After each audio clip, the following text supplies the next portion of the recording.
DJ, sound check.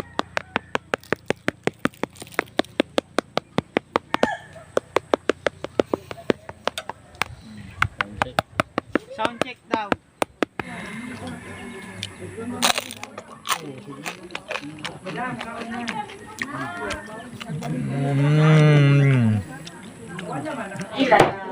Kagat. Wow, sarap. Oh, tumalat oh. Pinasunggo na ngayon mo. Pay dong. Pinasunggo. Dapat entas di dyan. Katong sa buko-buko. Buko-buko may gwapo. Respect.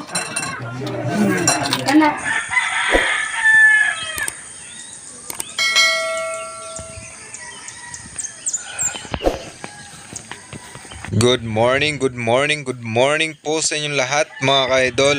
Ngayon nandito naman po tayo muli kung saan tayo naglitsyon nung nakaraan.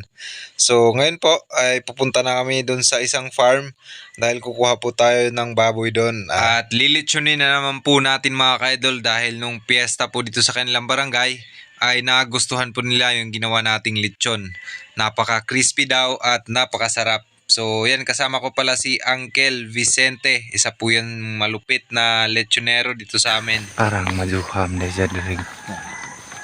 Kuas farm niya.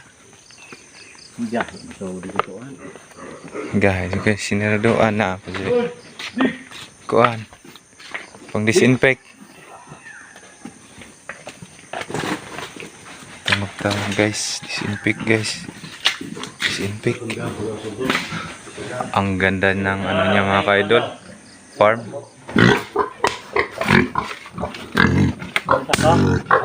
Gawas. Ito na po mga ka-idol yung lilitsunin nating baboy. Yan, napakaganda. Grabe po mga ka-idol, nakahingal dahil pasan-pasan ko po itong baboy na to mula doon sa my farm. So ito po mga ka-idol ay tumitimbang ng 49 kilos.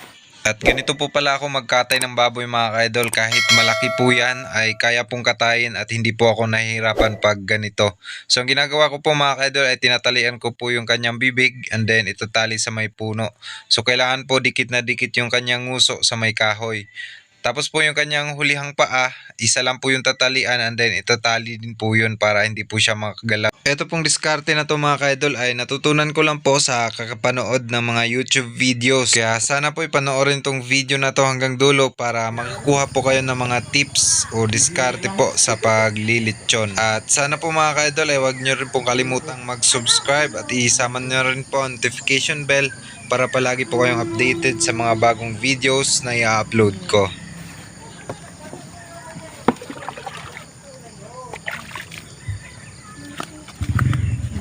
So dito naman po mga ka-idol sa pagkakalis ay kailangan po maya't maya i-monitor po natin yung init ng tubig. Lalo na po sa gantong sistema na buhos-buhos, nag-iiba-iba po kasi yung init ng tubig. Kapag nasobrahan po tayo sa init ng tubig, maluluto po yung balat and then mahirapan na po tayo sa pagtatahi. Magandam na tog ko ante. Manok to anahing sret. Ha? To sret. O ako na sunay pagmanok ang gandam ko. Kaya pa sita ka rin. Saya. Nga to, lagi ta medya. Pero nga to, bakit Tapoy bikuhonon. ha?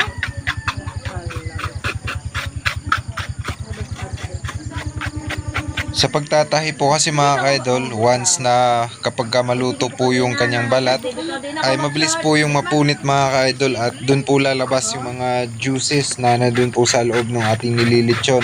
Kaya mahirapan na po tayo sa pagpapalutong ng balat. Ay, kontak pa ba? Ikaw ang practice ng motor. Ano? Ano?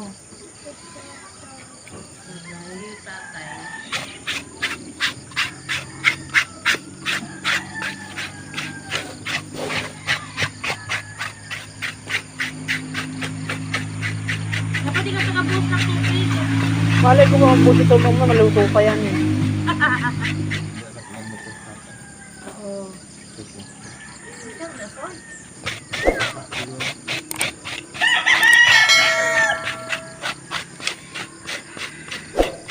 Sa pagtatanggal naman po mga ka-idol ng mga natitirang balahibo, ang ginagamit ko po ay kutsilyo. Yung kutsilyo po na yan mga ka-idol ay kasing talas po ng blade. Ang kagandahan po niyan mga ka-idol ay malaki po yung nasasakop niya, hindi kagaya ng blade. Counting space lang po kasi ang kaya po nun at matagal po tayo matapos doon. So kung gusto nyo pong malaman mga ka-idol kung paano po maghasa ng kutsilyo na kasing talas po ng blade, ay mag-comment lang po kayo mga ka-idol kung gusto nyo pong makapanood at gagawan po natin ng separate na video po yan. At mas maganda po mga ka-idol na lagyan po natin ng packet para nang sa ganun po ay yung panlasa na ilalagay po natin sa lechon ay talagang nuot na nuot po. And then ang purpose din po nito ay para mabilis maluto po yung ating lechon. At yung mga dugo-dugo, minsan kasi may namumuo gaya niyan, nagbibigay din po kasi yan ng lansa sa ating lechon. So kailangan po yan tanggalin para po talagang malinis yung ating lechon. At ang purpose din naman po nito mga ka-idol, yung pag-dismantle po ng kanyang joint, ay para po yung siko po ng baboy pag nilechon na ay hindi po magbibiyak yung balat. At nang sa ganun din po ay talagang nuot na nuot yung panlasa natin hanggang sa may hita po ng baboy. So yan, yung buto na yan ay kailangan lang natin yan na matanggal. At ang purpose din naman po nitong pagbibiyak ng backbone ng baboy mga ka-idol, ay para po pag tinuhog na natin yung lilitsunin natin sa tubo ay hindi po siya magiging baluktot o kuba. So para na rin po matanggal natin yung mga dugo-dugo na natitira at mabilis pong maluto yung ating lechon.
So ayun po mga ka-idol, hindi na po natin finocus yung pagtitimpla at pagtatahi dahil yan naman po yung topic natin nung nakaraang lechon. So ang focus natin ngayon ay yung pagkakatay po and then yung pagkakalis po ng balahibo. So ayan na po mga ka-idol, pinupunasan na po natin ng Coca-Cola at ready na po yung isa lang mga ka-idol. So let's go! Hamis yarn. Idol.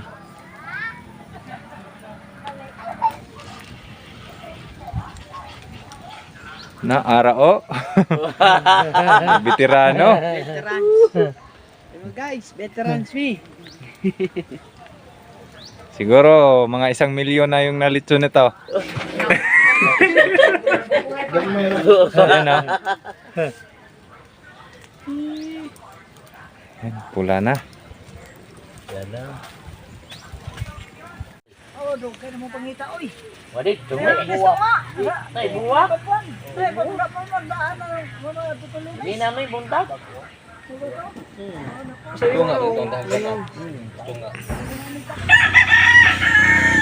Sound check.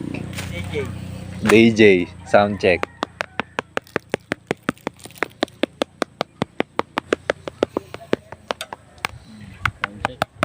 Sound check daw. Okay na sound check. Panigi, tungaw. Puno mo tungaw. Pilahan tayo.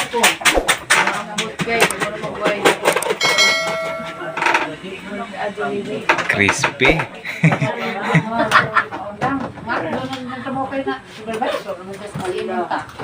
Ano? Crispy hindi. Crispy, super. Gusto mong ma-starring sa vlog ko? Huwag na, sale day na lang. Sige, kagat. Wow, sarap! Di arag luto. Ganaon na ng luto. Ganaon ng luto.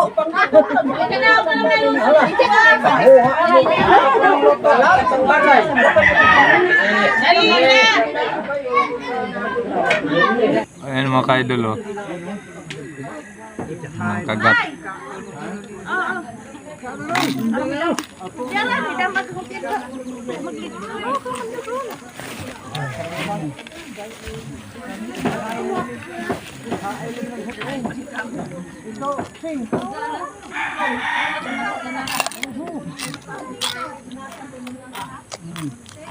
Crispy!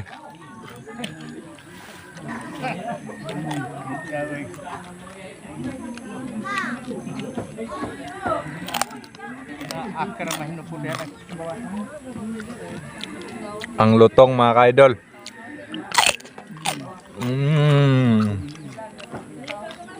Grabe. Harap.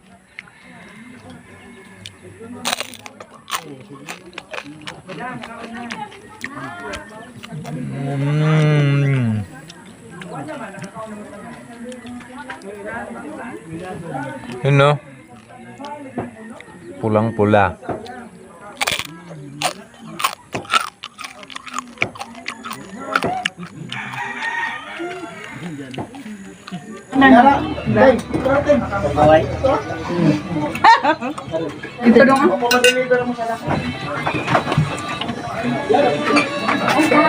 Madili na. Basog ba?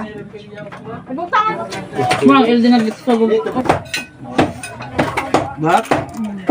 Lulukit. Oh, ito balat to. Grabe mo ka mag... Pinasugo na ngayon mo. Pay dong. Pinasugo. Dapat ng taas nila. Katong sa buko-buko. Buko-buko may gwapo. Crispy. Crispy nang yaman. Ganang ko sa sawan dahil. Ha? Tapay luto. Dong, tapay luto. Ganang ko sa gwapo. Kong.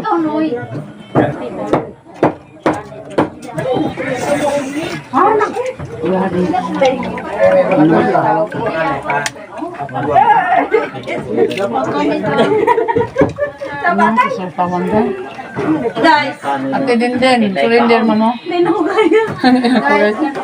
mag-ingon mo si Dina. Hello guys, nanghugas pa mi guys. Ito na di ako na.